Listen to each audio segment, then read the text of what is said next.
കേരളത്തിലെ വിദ്യാർത്ഥി രാഷ്ട്രീയ പാർട്ടികളുടെ സമരങ്ങൾ പുനഃപരിശോധിക്കപ്പെടേണ്ടതുണ്ട്. അതായത് പാർട്ടികളുടെ പോഷക സംഘടനകളായി വിദ്യാർത്ഥി സംഘടനകൾ അധപതിക്കാൻ പാടില്ല. അവർ വിദ്യാർത്ഥികൾക്ക് വേണ്ടി നിലയുറപ്പിക്കേണ്ടവരാണ്. പൊതു രാഷ്ട്രീയത്തിൻ്റെ ഭാഗമായി പോയി പ്രവർത്തിക്കുക എന്നുള്ളത് നാട്ടുപൊമ്പ് ചെയ്തോട്ടെ. തിണ്ണമെടുക്ക് കാണിക്കുന്ന രീതിയിലേക്ക് വിദ്യാർത്ഥി പ്രസ്ഥാനങ്ങൾ മാറുന്നു എന്നുള്ളതാണ്. ഇപ്പം മന്ത്രി വീണ ജോർജിനെതിരെ ഉണ്ടായിട്ടുള്ള അക്രമം അപലപനീയമാണ്, അങ്ങേയറ്റം ഒഴിവാക്കപ്പെടേണ്ടതൊന്നും തന്നെയാണ്. പ്രബുദ്ധ കേരളം എന്ന് പറഞ്ഞിട്ട് ഇങ്ങനെ രാവിലെ തൊട്ട് വൈകുന്നേരം വരെ പറഞ്ഞിരുന്നിട്ട് കാര്യമില്ല. ഒരു പ്രബുദ്ധ കേരളവും ഇല്ല, ഒരു തേങ്ങയില്ല, ഒരു മാങ്ങയില്ല. കേരളത്തിനൊരു പ്രബുദ്ധതയില്ല, കേരളത്തിനൊരു പൊളിറ്റിക്കലായിട്ടുള്ള സെൻസ് ഇല്ല. നാട്ടിലെ പൊതു രാഷ്ട്രീയ പാർട്ടികളുടെ താല്പര്യത്തിനനുസരിച്ച് മന്ത്രിനെ തടയാനും അവിടെ തല്ലാനും ഇവിടെ തല്ലാനും പോകലല്ല. അത് KSU ആയാലും MSF ആയാലും SFI ആയാലും ABVP ആയാലും അവർ CPM-ൻ്റെയോ CPI-യുടെയോ കോൺഗ്രസിൻ്റെയോ ലീഗിൻ്റെയോ BJP-യുടെയോ കയ്യിലെ ചട്ടുകങ്ങളായി മാറാൻ പാടില്ല. നിങ്ങൾക്ക് നേതാക്കന്മാരാകാൻ വേണ്ടി നിങ്ങളുടെ പാർട്ടിയുടെ പോഷക സംഘടനകളിൽപ്പെട്ട വിദ്യാർത്ഥി സംഘടനകളിൽപ്പെട്ട കുട്ടികളെ ഇവിടെ തെരുവിൽ ചോര ഒലിപ്പിച്ച് കല്ലെറിയാനും തമ്മിൽ തല്ലാനും വേണ്ടി വിടുക എന്ന് പറഞ്ഞു കഴിഞ്ഞാൽ നിങ്ങളത് കാലത്തോട് ചെയ്യുന്ന അനീതിയാണ്.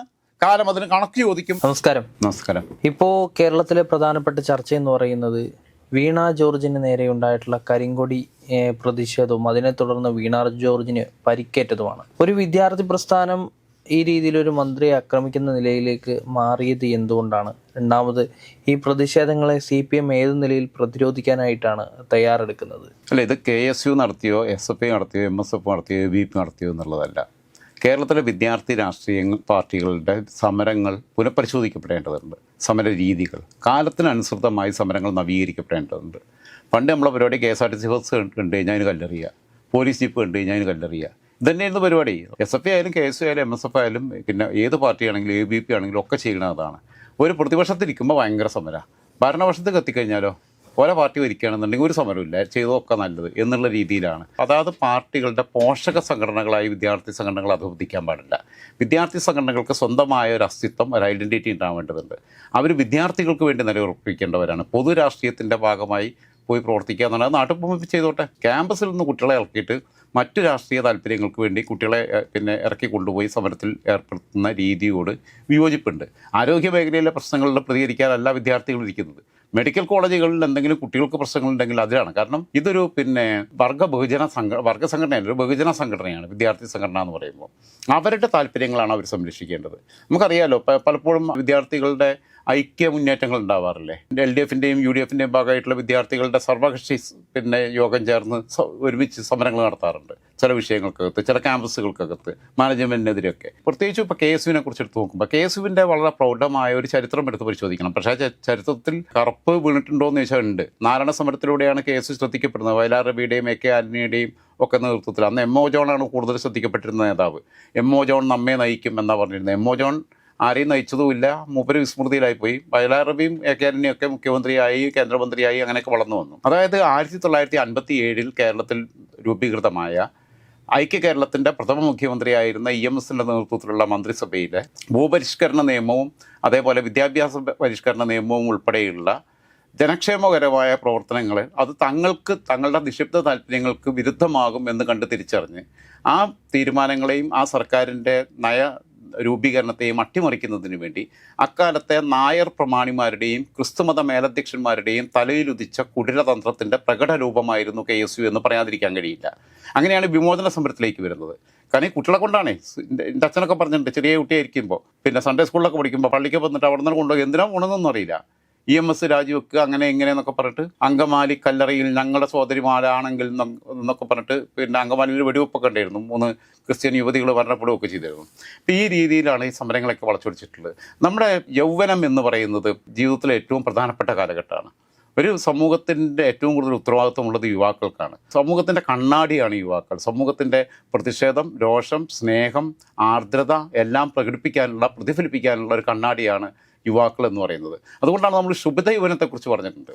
കേരളത്തിൻ്റെ യുവജന രാഷ്ട്രീയത്തിൻ്റെ ഏറ്റവും സുവർണ്ണ കാലഘട്ടം എന്ന് പറയുന്നത് അടിയന്തരാവസ്ഥ കാലഘട്ടത്തിലെ ശുഭിത യൗവനത്തിൻ്റെ കാലഘട്ടമാണ്. കവിതകളിലൂടെയും കഥകളിലൂടെയും നാടകങ്ങളിലൂടെയും ഒക്കെ രാഷ്ട്രീയ പ്രവർത്തനം നടത്തി. ബാലേന്ദ്രൻ ചുള്ളിക്കാടൊക്കെ ആ കാലഘട്ടത്തിൽ കടന്നു വന്നതാണ്. അങ്ങനെയുള്ള ചലച്ചിത്ര മേഖലയിലേക്ക് ഒരുപാട് പേര് കടന്നു വന്നിട്ടുണ്ട്. അങ്ങനെയുള്ളത് അല്ലാതെ അന്ന് കല്ലെറിയാൻ പോകലും KSRTC ബസ്സിന് തീ കൊടുക്കലും ഈ എതിർ പാർട്ടിക്കാരെ പിടിച്ച് തല്ലലും ഇതൊന്നുമല്ല. ഇതൊക്കെ മാറേണ്ടതുണ്ട് ഈ രാഷ്ട്രീയം. ഉദാഹരണത്തിന് ഭഗത് സിംഗിനെ ആലോചിച്ച് നോക്കും. 24-ാമത്തെ വയസ്സിലാണ് വീർ ഷഹീദ് ഭഗത് സിംഗ് തൂക്കുമരത്തിലേക്ക് നടന്നു കയറിയത്. ഭഗത് സിംഗ് നടന്നു കയറുന്നതിന് മുമ്പുള്ള സംഭവം എന്തായിരുന്നു? 1919 ദൗലത്ത് ആക്ട് എന്ന് പറയുന്ന ബ്രിട്ടീഷ് ഈസ്റ്റ് ഇന്ത്യ കമ്പനിയുടെ കരി നിയമത്തിനെതിരെ നിരോധനം ലംഘിച്ചുകൊണ്ട് പഞ്ചാബിലെ ജാലിയൻ വാലാബാഗ് മൈതാനിയിൽ പ്രകടനം നടത്തിയ നിരായുധരായ ജനക്കൂട്ടത്തിന് നേരെ അക്കാലത്തെ ബ്രിട്ടീഷ് സൈനിക മേധാവിയായിരുന്ന ജനറൽ ഡയറിന്റെ നേതൃത്വത്തിലുള്ള സൈന്യം വെടിവെക്കാൻ വേണ്ടി തീരുമാനിച്ചപ്പോൾ ആ വെടിയുണ്ടകൾക്ക് നേരെ വിരുമാറ് കാണിച്ചുകൊണ്ട് മരണത്തെപ്പോലും പുല്ലാക്കി തള്ളിയ ധീരദേശാഭിമാനികളുടെ ജന്മം കൊണ്ട് പരിപാവനമായൊരു മണ്ണാണ് ഇന്ത്യയുടെ മണ്ണ്. പഞ്ചാബിന്റെ മണ്ണ് എന്ന് വേണമെങ്കിൽ പ്രത്യേകിച്ച് പറയാം. ഭഗത് സിംഗും അതിന്റെ പിന്മുറക്കാരനാണ്. 24-ാമത്തെ വയസ്സിലാണ് ഭഗത് സിംഗ് മരണപ്പെടുന്നത്. യേശു ക്രിസ്തു പോലും 32-ാമത്തെ വയസ്സിലാണ് മരണപ്പെടുന്നത്. ഭഗത് സിംഗ് 24-ാമത്തെ വയസ്സിലാണ് മരണപ്പെടുന്നത്. അത് എന്തിനു വേണ്ടിയിട്ടായിരുന്നു? ഒരു പുതിയ ലോകം സൃഷ്ടിക്കാൻ വേണ്ടി, ഒരു പുതിയ ലോകത്തെക്കുറിച്ച് ഉള്ള സ്വപ്നങ്ങൾ ബാക്കി വെച്ചുകൊണ്ട്. അങ്ങനെയല്ലാതെ ഇത് വെറുതെ ആരെങ്കിലുമൊക്കെ വഴിയെ പോണവരെ മെക്കിട്ട് കയറുക, എതിർ പാർട്ടിക്കാരനാണെങ്കിൽ തല്ലുക, എതിർ പാർട്ടിക്കാർ ഭരിക്കുമ്പോൾ സമരം നടത്തുക. എല്ലാ കൂട്ടരും, ഞാൻ പറഞ്ഞ ഒരു പാർട്ടീനെ അല്ല കേട്ടോ പറയണത് ഷാഫിയെ, ഞാൻ അങ്ങനെ ഒതുങ്ങി നിൽക്കുന്ന ഒരാളല്ല. എനിക്ക് അങ്ങനത്തെ സങ്കുചിത രാഷ്ട്രീയ ബോധമില്ല എന്നുള്ളത് അറിയാലോ. തെറ്റ് ചെയ്താൽ, അതായത് SFI തെറ്റ് ചെയ്താൽ അത് നല്ല തെറ്റും, MSF തെറ്റ് ചെയ്താൽ മോശം തെറ്റൊന്നും എനിക്കില്ല. എന്നെ സംബന്ധിച്ചിടത്തോളം തെറ്റ് ചെയ്താൽ തെറ്റ് തന്നെയാണ്, ആ അർത്ഥത്തിൽ തന്നെയാണ് കാണുന്നത്. നാലട സമരത്തിലൂടെയൊക്കെ കടന്നു വന്നിട്ടുള്ള ഈ വിദ്യാർത്ഥി പ്രസ്ഥാനങ്ങളൊക്കെ കുറേ കാലങ്ങളായിട്ട് എന്ത് സമരം നടത്തണം? ഇപ്പോൾ SFI കഴിഞ്ഞ കുറേ വർഷങ്ങളായിട്ട് SFI എന്ത് പരിപാടി നടത്തണം? 9-10 വർഷമാകാനായി. SFI എന്തെങ്കിലും കാര്യത്തിൽ ഇടപെടുന്നുണ്ടോ? വിദ്യാഭ്യാസ വകുപ്പിൽ എന്തെങ്കിലും കാര്യത്തിൽ ഇടപെടുന്നുണ്ടോ? മിണ്ടാണ്ടിരിക്കുകയാണ്. അപ്പോൾ ഇതിൻ്റെ എന്ന് വെച്ചാൽ ഇത് സ്വതന്ത്ര വിദ്യാർത്ഥി സംഘടന എന്ന പേര് പറയുന്നത് വെറുതെയാണ്. KSUവിൻ്റെ സംസ്ഥാന പ്രസിഡന്റുമാർ മാറി മാറി വരുന്നത്. ഇപ്പോൾ PC വിഷ്ണുനാഥ് KSUവിൻ്റെ സംസ്ഥാന പ്രസിഡന്റ് ആയിരിക്കുമ്പോഴാണ് MLA ആവുന്നത്. ഷാഫി പറമ്പിൽ KSUവിൻ്റെ സംസ്ഥാന പ്രസിഡന്റ് ആയിരിക്കുമ്പോഴാണ് MLA ആവുന്നത്. ഹൈബീഡൻ NSUവിൻ്റെ അഖിലേന്ത്യാ പ്രസിഡന്റ് ആയിരിക്കുമ്പോഴാണ് പിന്നെ MLA ആവുന്നത്. റോജി M. ജോൺ NSUവിലൂടെയാണ് കടന്നു വന്നിട്ടാണ് MLA ആവുന്നത്. ഇപ്പോൾ MSFൽ കുറേ കാലമായിട്ട് മാറ്റങ്ങൾ വരുത്താതൊക്കെ MSFലും യൂത്ത് ലീഗിലും ഷഫ്ലിംഗ് നടന്നിട്ടില്ല. എന്താണെന്ന് വെച്ച് കഴിഞ്ഞാൽ അവർക്ക് സീറ്റ് ഇട്ടാൻ വേണ്ടി നിൽക്കുക, നവാസിനും ബാക്കിയുള്ളവർക്കൊക്കെ. യുവമോർച്ച അല്ലെങ്കിൽ ABVP ഇതിൽ നിൽക്കുന്നവരും ഇങ്ങനെ തന്നെ നിൽക്കുന്നത്. SFIയിലുള്ളവരും ഇതേപോലെ തന്നെ നിൽക്കുന്നത്. അത് നിന്ന് ആൾക്കാരെ റിക്രൂട്ട് ചെയ്യുക. ഇത് ക്രിമിനലുകളെ റിക്രൂട്ട് ചെയ്യാനുള്ള കിൻഡർ ഗാർട്ടനായിട്ട് വിദ്യാർത്ഥി പ്രസ്ഥാനങ്ങൾ മാറുന്നു എന്ന് പറയുന്നത് വളരെ മോശപ്പെട്ട ഒരവസ്ഥ തന്നെയാണ്. തിണ്ണമെടുക്ക് കാണിക്കുന്ന രീതിയിലേക്ക് വിദ്യാർത്ഥി പ്രസ്ഥാനങ്ങൾ മാറുന്നു എന്നുള്ളതാണ്. ഇപ്പം മന്ത്രി വീണ ജോർജിനെതിരെ ഉണ്ടായിട്ടുള്ള അക്രമം അപലപനീയമാണ്, അങ്ങേയറ്റം ഒഴിവാക്കപ്പെടേണ്ടതൊന്നും തന്നെയാണ്. അതുകൊണ്ട് നോയിക്കൊണ്ടു മിക്കവാറും ഇന്ന് രാത്രി DYFക്കാർ നമ്മുടെ പിണറായി വിജയന്റെ ഭാഷയിൽ പറഞ്ഞ രക്ഷാപ്രവർത്തനത്തിന് ഇറങ്ങും. കാരണം അറിയാലോ നമുക്ക് രക്ഷാപ്രവർത്തനം. ആ രീതിയിൽ ചുണ്ടയ്ക്ക് കൊടുത്ത് വഴുതനങ്ങ വാങ്ങുന്ന അവസ്ഥയിലേക്കാണ് KSU പോകുന്നത്. KSUവിന് SFIനോടോ അല്ലെങ്കിൽ ഇടതു മുന്നണിയുടെ സംഘടനാ ശേഷിയോടോ ഏറ്റുമുട്ടാനുള്ള കെൽപ്പില്ല. ഏതാനും മാസങ്ങൾക്ക് മുമ്പാണ് നമ്മൾ രാഹുൽ മാങ്കൂട്ടത്തിൽ പിന്നെ യൂത്ത് കോൺഗ്രസിന്റെ പ്രസിഡന്റ് സ്ഥാനത്ത് നിന്ന് മാറുന്നതിന് മുമ്പ് ഇവിടുന്ന് അടൂര് തണ്ട് വണ്ടി കയറി നേരെ കണ്ണൂർ ചെന്ന് CPMന്റെ സൂപം തകർത്തു. പിറ്റേന്ന് അവിടുത്തെ കോൺഗ്രസ്സുകാർക്ക് മുഴുവൻ അടിയിട്ടി. ഇവനത് തകർക്കാനും വലിയ ആവേശവും രോമം കമ്പിയാക്കുന്ന രീതിയിൽ പ്രസംഗിച്ചിട്ട് ഓടി തിരിച്ചു പോന്നു. ഇവന് മുടക്കൊന്നുമില്ല. ഇവിടെ ഇനിയിപ്പോൾ ഈ പ്രശ്നം ഉണ്ടാക്കിയതിൻ്റെ പേരിൽ ഈ KSUക്കാർക്ക്, ഇനിയിപ്പോൾ കണ്ണൂർ ജില്ലയിലുള്ള KSUക്കാർക്ക് യൂത്ത് കോൺഗ്രസ്സുകാർക്ക് അടി കിട്ടിക്കഴിഞ്ഞാൽ ആശുപത്രി കിടക്കുമ്പോൾ കയ്യും കാലും ഒടിഞ്ഞ് കിടക്കുമ്പോൾ ഈ പറയുന്ന KSU വേണുഗോപാലും VD സതീഷനും ഇവരൊക്കെ ഒന്ന് പോയി കാണും. വേണമെങ്കിൽ ചെറിയ എന്തെങ്കിലും ചില്ലറ സഹായം കൊടുക്കും. അത്രയല്ലേ ഉള്ളൂ. ഇവരവിടെ നിൽക്കുമോ? ഇവർക്ക് അടി കിട്ടുമോ? ഇല്ല. ഇവിടെയൊക്കെ പിന്നെ അക്രമ രാഷ്ട്രീയത്തിൻ്റെ ഓരോ, ഞാൻ പറഞ്ഞല്ലോ, ചെറിയ വട കൊടുത്ത് വലിയ വട മേടിക്കുന്നതിന് തുല്യമാണ്. ഇപ്പം ഒരുപാട് കാര്യങ്ങൾ ഒരുപാട് സ്ഥലങ്ങളിൽ പലപ്പോഴും കേരളത്തിലുണ്ടായിട്ടുള്ള വെടിവെപ്പുകൾ പോലും അനിവാര്യമായിരുന്നു എന്ന് വിശ്വസിക്കുന്ന ആളെ ഞാൻ, കക്ഷി രാഷ്ട്രീയത്തിന് അതീതമായി. അത് അങ്കമാലിയിലെ പിന്നെ EMSന്റെ കാലത്തുണ്ടായിട്ടുള്ള വെടിവെപ്പും അനിവാര്യമായിരുന്നു. 3 സഹോദരിമാർ മരണപ്പെട്ടു. പക്ഷേ അന്ന് വെടിവെക്കല്ലാതെ വേറെ മാർഗ്ഗമില്ല. ഇതില്ലെങ്കിൽ ഇത് കലാപം കത്തിപ്പടരും. ഇപ്പം എം പി രാഘവൻ്റെ പരിയാരം മെഡിക്കൽ കോളേജുമായിട്ട് ബന്ധപ്പെട്ട വിഷയത്തിനകത്ത് 5 ചെറുപ്പക്കാരാണ് വെടിയേറ്റ് മരണപ്പെട്ടത്. 5 ചെറുപ്പക്കാർ. അവർ വിഡ്ഢികളാണെന്നാണ് ഞാൻ പറയുക. അവരെന്ന് വെച്ചാൽ ആയിരക്കണക്കിന് ജനം ചെല്ലുകയാണ്. MP രാഘവൻ CPM എന്ന് പോകുന്നതാണ്. MP രാഘവനും അങ്ങനെ ഉണ്ടല്ലോ, ഈ മത്തം കുടിച്ചിട്ടാൽ കുമ്പളുണ്ടാവില്ല. MP രാഘവൻ അതേ ബ്ലഡാണ് ഉള്ളത്. MP രാഘവനോട് പോകരുതെന്ന് പറഞ്ഞു പോയാൽ ക്രമസമാധാന പ്രശ്നം ഉണ്ടാവും എന്ന് പറഞ്ഞു. ഉണ്ടായാലും ഞാൻ പോകുമെന്ന് പറഞ്ഞു, ഉദ്ഘാടനം ചെയ്യാൻ ഞാൻ പോകുമെന്ന് പറഞ്ഞു. പോയി തടഞ്ഞു. ഒന്നുകിൽ മന്ത്രി കൊല ചെയ്യപ്പെടും എന്നുള്ള അവസ്ഥയിലെത്തിയപ്പോഴാണ് ഇപ്പോൾ DGP ആയിട്ടുള്ള രവതാ ചന്ദ്രശേഖറാണ്, ഇപ്പം പിണറായി വിജയൻ്റെ ക്യാബിനറ്റ് DGP ആയി നിശ്ചയിച്ച രവതാ ചന്ദ്രശേഖറാണെന്ന് അവിടുത്തെ ASP രവതാ ചന്ദ്രശേഖറാണ് ഷൂട്ട് ചെയ്യാൻ വേണ്ടി ഓർഡർ ഇടുന്നത്. വെടിയേറ്റു 5 എണ്ണം മരിച്ചത്. ആലോചിച്ച് നോക്ക് നിങ്ങൾ. ആ 5 പേര് മരിച്ചോ ഇല്ലെങ്കിൽ MP രാഘവൻ കൊല ചെയ്യപ്പെടുമെന്ന്. നമുക്കറിയാം ഉമ്മൻചാണ്ടിക്ക് നേരെ ഉണ്ടായിട്ടുള്ള അക്രമം. OTT നസീർ എന്ന് പറയുന്ന ചെറുപ്പക്കാരൻ ഉമ്മൻചാണ്ടിക്ക് വണ്ടി തടഞ്ഞ് സോളാർ കേസിൻ്റെ സമയത്ത് കല്ലെറിഞ്ഞ് അദ്ദേഹത്തിന് കല്ലേറ് പറ്റി പരിക്ക് പറ്റി ചോര ഒലിപ്പിച്ച് നിൽക്കുന്ന ഉമ്മൻചാണ്ടിയുടെ ചിത്രം നമ്മുടെ അടുത്തുണ്ട്. പക്ഷേ അതേ നസീറിൻ്റെ ഉമ്മ തന്നെയാണ് ഉമ്മൻചാണ്ടിയുടെ മകൻ ചാണ്ടി ഉമ്മൻ മത്സരിച്ചപ്പോൾ കെട്ടിവെക്കാനുള്ള പൈസ കൊടുത്തു വിട്ടത്. നാൽപ്പാടി വാസുവിൻ്റെ കൊലപാതകം. K. സുധാകരൻ MLA ആയിരിക്കുമ്പോൾ K. സുധാകരൻ്റെ ഗൺമാൻ്റെ വെടിയേറ്റിട്ടാണ് നാൽപ്പാടി വാസു കൊല ചെയ്യപ്പെടുന്നത്. ചായപ്പീടിൻ്റെ അവിടെ ഇരിക്കുകയായിരുന്നു. K. സുധാകരൻ്റെ വണ്ടി വന്നപ്പോൾ ഇവർക്ക് ആക്രമിക്കാൻ തോന്നി, വെടിവെച്ചു, മരിച്ചുപോയി. ആർക്ക് പോയി? നാൽപ്പാടി വാസുവിൻ്റെ കുടുംബത്തിന് പോയി. മറ്റേത് 5 ചെറുപ്പക്കാരുടെ കുടുംബത്തിന് പോയി. അതിൽ തന്നെ പുഷ്പൻ എന്ന് പറയുന്ന ചെറുപ്പക്കാരൻ ഇപ്പം അടുത്ത കാലത്താണ് മരണപ്പെട്ടത്. അതുവരെ പിന്നെ നട്ടല് തകർന്ന് കിടന്ന കിടപ്പിലാണല്ല. ഞാൻ പറയുന്നത് സകല പാർട്ടിക്കാരെയാണ് പറയുന്നത്. നമ്മളെ യുവത്വത്തെ നമ്മൾ വെറുതെ ഇട്ട് കൊടുക്കുകയാണ്. ഇപ്പം അത് ആലോചിച്ച് നോക്ക്. പോപ്പുലർ ഫ്രണ്ടിൻ്റെ പേരിൽ ഇവിടെ കത്തിയെടുക്കാനും ഇതിനെടുക്കാനൊക്കെ നിന്നിട്ട് എത്ര ചെറുപ്പക്കാർ ജയിലിൻ്റെ ഉള്ളിൽ കഴിയുന്നുണ്ട്. ഓരോ ഉമ്മാക്കും പാപ്പാക്കും വേദന ഉണ്ടാവില്ലേ ഉള്ളിൽ? സ്വന്തം മകനെ ഒന്ന് കാണണം എന്നുള്ള ആഗ്രഹം ഉണ്ടാവില്ലേ? അവരുടെ കല്യാണം കഴിഞ്ഞ് കാണണം എന്നുള്ള ആഗ്രഹം ഉണ്ടാവില്ലേ? അവരൊക്കെ ഗൾഫിൽ പോയിട്ട് നല്ല ജീവിതം കെട്ടിപ്പടുക്കേണ്ടവരല്ലേ, പ്രത്യേകിച്ച് മുസ്ലിം കമ്മ്യൂണിറ്റിപ്പെട്ടവർ. പക്ഷെ ഇങ്ങനെ ഓരോരുത്തരെയായിട്ട് സംഘപരിവാറാണെങ്കിലും അവരാണെങ്കിലും പിന്നെ ഒരുപാട് പേര് അവരുടെയും ചെറുപ്പക്കാർ കേസുകളിൽ പ്രതികളായിട്ട് കിടക്കുക. എല്ലാ പാർട്ടിക്കകത്തും എനിക്കിതിനകത്ത് ഒരു കക്ഷി രാഷ്ട്രീയവും ഇല്ല. നമ്മുടെ രാഷ്ട്രീയം പോകുന്നത് തെറ്റായ വഴിയാണ്. കരിങ്കൊടി കാണിക്കുന്നതിനൊന്നും ഞാൻ എതിരല്ല. കരിങ്കൊടി പ്രതീകാത്മകമായ ഒരു സമരമാണ്. എറിയാനും പിടിക്കാനും തടയാനും ആക്രമിക്കാനും വളയാനും പോകരുത്. കഴിഞ്ഞ ദിവസം വീണ ജോർജിന്റെ വീടിന്റെ ഗേറ്റ് തള്ളി തുറന്നകത്ത് കയറാൻ നോക്കി. എന്തിനാ അതിൻ്റെ ആവശ്യം? ആ ഗേറ്റിന്റെ മുമ്പിൽ നിന്നിട്ട് 4 മുദ്രാവാക്യം വിളിച്ചിട്ട് ഒരു പ്രസംഗിച്ചിട്ട് പിരിഞ്ഞു പോകണം. അതാണ് പ്രതീകാത്മക സമരം എന്ന് പറയുന്നത്. പ്രബുദ്ധ കേരളം എന്ന് പറഞ്ഞിട്ട് ഇങ്ങനെ രാവിലെ തൊട്ട് വൈകുന്നേരം വരെ പറഞ്ഞിരുന്നിട്ട് കാര്യമില്ല. ഒരു പ്രബുദ്ധ കേരളവും ഇല്ല, ഒരു തേങ്ങയില്ല, ഒരു മാങ്ങയില്ല.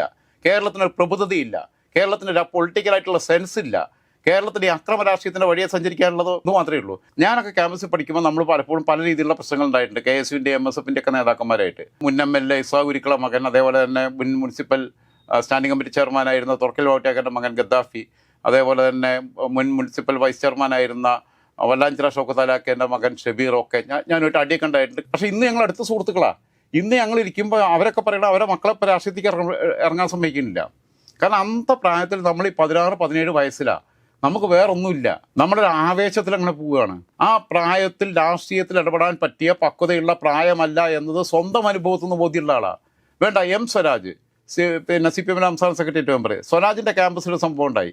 അടിയും പിടി ഉണ്ടായപ്പോൾ KSFൻ്റെ പയ്യൻ ഉരുണ്ട് വീണിട്ട് അവിടെ കൈതക്കാട് ഉണ്ടായിരുന്നു. കൈതമുള്ള കെട്ടി പുറത്തു പോയി. പിറ്റേന്ന് KSക്കാർ ചാപ്പ കുത്തി എന്ന് പറഞ്ഞിട്ട് വാർത്ത.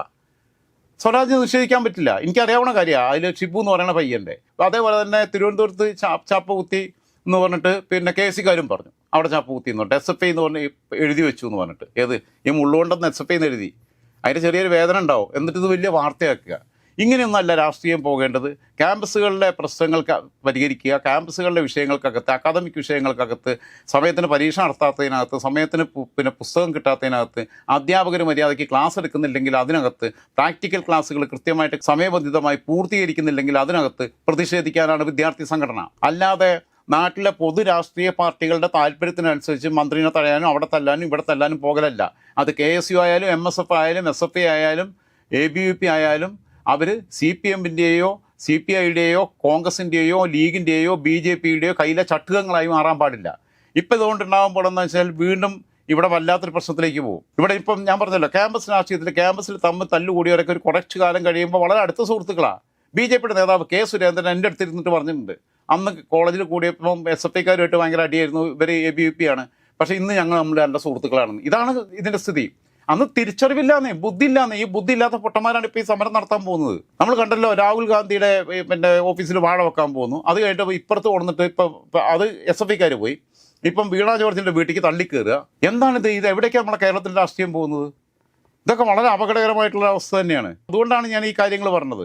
നമ്മളുടെ കൺമുമ്പിൽ കാണുന്ന അനീതിക്കെതിരെ പ്രതികരിക്കുക എന്നതും, പിന്നെ ശുഭിത യൗവനത്തിൻ്റെ ആ കാലഘട്ടം തിരിച്ചു പിടിക്കുകയാണ് വേണ്ടത്. പോയ കാലത്തിൻ്റെ വസന്തം തിരികെ പിടിക്കുകയാണ് വേണ്ടത്. അതിന് വേണ്ടത് എന്താ വേണ്ടത്? നമ്മളുടെ എഴുത്തിലൂടെ, നമ്മളുടെ ഭാഷയിലൂടെ, നമ്മുടെ സാഹിത്യത്തിലൂടെ, നമ്മുടെ കലാപരമായ ശേഷിയിലൂടെ കോളേജിൽ നാടകം അവതരിപ്പിക്കാം, കോളേജിലും മോണാക്ട് അവതരിപ്പിക്കാം, മിമിക്രി അവതരിപ്പിക്കാം. ഇതിനകത്തൊക്കെ മോണാക്ടിലൊക്കെ ഒരുപാട് രാഷ്ട്രീയം കൊണ്ടുവന്നൂടെ? ഇപ്പം നമ്മുടെ സ്കൂൾ യുവജനോത്സവങ്ങളിൽ കാണുന്നില്ലേ, സമകാലിക വിഷയങ്ങൾ ചെറിയ കുട്ടികൾ 10-10ാം ക്ലാസ് പഠിക്കുന്ന കുട്ടികൾ വളരെ ഭംഗിയായിട്ട് കൊണ്ടുവരുന്നുണ്ട്. ആ ശേഷി എന്തുകൊണ്ടാണ് 10-20 വയസ്സുള്ള കുട്ടികൾക്കില്ലാതെ ആവുന്നത്? ഇത് ശരിക്കും പറഞ്ഞു കഴിഞ്ഞാൽ നമ്മുടെ യുവത്വത്തെ വന്ധീകരിക്കുകയാണ് ചെയ്യുന്നത്. കേരളത്തിലെ എല്ലാ രാഷ്ട്രീയ പാർട്ടികളും ചേർന്നുകൊണ്ട് കേരളത്തിലെ യുവത്വത്തെ, കേരളത്തിലെ കൗമാരത്തെ വന്ധീകരിക്കുകയാണ് ചെയ്യുന്നത്. രാഷ്ട്രീയമായും അവരെ സർഗാത്മകമായും വന്ധീകരിക്കുകയാണ് ചെയ്യുന്നത്. അതിന് മാറ്റം വരണം. ഇതിനിപ്പോൾ ഈ അടിക്ക് തിരിച്ചടി ഉണ്ടാവില്ലേ? അടുത്ത ദിവസം ക്യാമ്പസുകളിൽ പ്രകടനങ്ങൾ നടക്കും. SFIക്കാർ KSക്കാരെ കയറുമേയും, KSന് ആധിപത്യമുള്ളിടത്ത് ഒരു SFIക്കാരെ അടിക്കും. അങ്ങനെ നമ്മുടെ ഒരു തലമുറ തമ്മിൽ തല്ലിച്ചാകുകയാണ്. ഇതുകൊണ്ട് എന്ത് പോസിറ്റീവായിട്ടുള്ള പൊളിറ്റിക്സാണ് ഇത് മുന്നോട്ട് വെക്കുന്നത്? അതുകൊണ്ട് തന്നെ സത്യം പറഞ്ഞു കഴിഞ്ഞാൽ ക്യാമ്പസ് പൊളിറ്റിക്സിന് കൺട്രോൾ വേണം. ക്യാമ്പസിലെ വിദ്യാർത്ഥികൾ ക്യാമ്പസ് ഉള്ള ദിവസങ്ങളിൽ അവർ പുറത്തെ സമരത്തിന് പോകാൻ പാടില്ല. അവർക്ക് സമരം നടത്തണമെങ്കിൽ അവർക്ക് പ്രതീകാത്മകമായിട്ട് അവിടെ സമരം നടത്താം. ഇന്നിപ്പോൾ വെർച്വൽ സമരങ്ങൾ നടത്താൻ പറ്റുന്ന കാലമല്ലേ? ഇവർക്ക് പിന്നെ ഒരു പ്രതിഷേധം ഉണ്ടെങ്കിൽ ഒരു ക്യാമ്പയിൻ നടത്തിക്കൂടെ? സോഷ്യൽ മീഡിയയിൽ ക്യാമ്പയിൻ നടത്തിക്കൂടെ? #. ഇട്ടിട്ട്. പണ്ട് ഇതൊന്നും ഇല്ലല്ലോ, മൊബൈൽ ഫോണൊന്നും ഇല്ലാത്ത കാലത്തല്ലേ. ഇപ്പം അങ്ങനെയല്ലോ, ഈ സംവിധാനങ്ങളൊക്കെ ഉണ്ടല്ലോ. എത്രയോ വലിയ ക്യാമ്പയിനുകൾ നടത്താം. സർക്കാരിനെതിരെ ക്യാമ്പയിൻ നടത്താം, സർക്കാരിനെ അനുകൂലിച്ച് ക്യാമ്പയിൻ നടത്താം.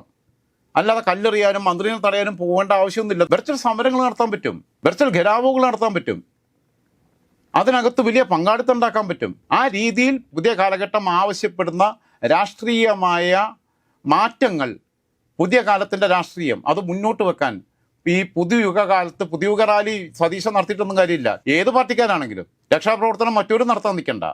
ഇവിടെ നിൽക്കേണ്ടത് KSU ആയാലും MSF ആയാലും ABP ആയാലും SFI ആയാലും കുട്ടികളെ പഠിക്കാൻ വിടുന്നതാണ്.